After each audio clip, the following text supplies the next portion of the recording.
Would you be comfortable living in a house that someone else had the key to?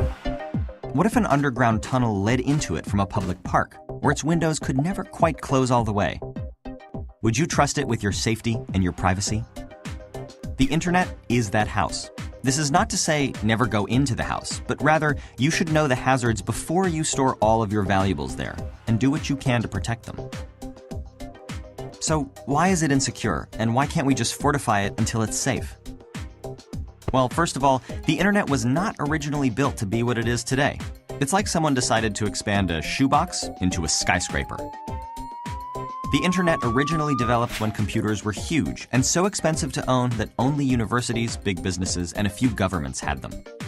The point, originally, was to let these massive supercomputers talk to each other. And as soon as two computers could send information back and forth, we had a network.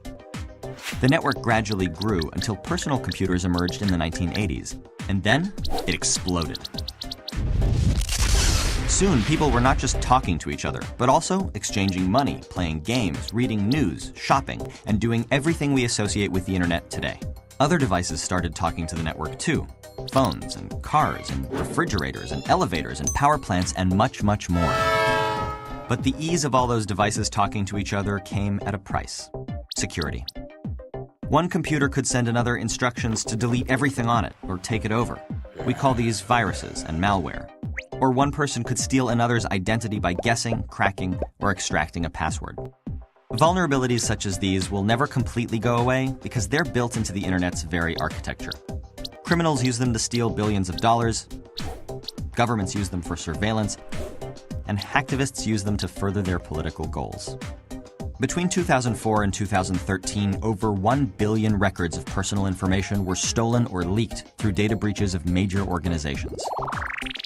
As a thought experiment, let's imagine what a perfectly secure internet might look like. Users would not be allowed to download or install anything onto their computers. All internet traffic would be monitored and regulated by bots and humans, massively limiting the number of websites you could visit.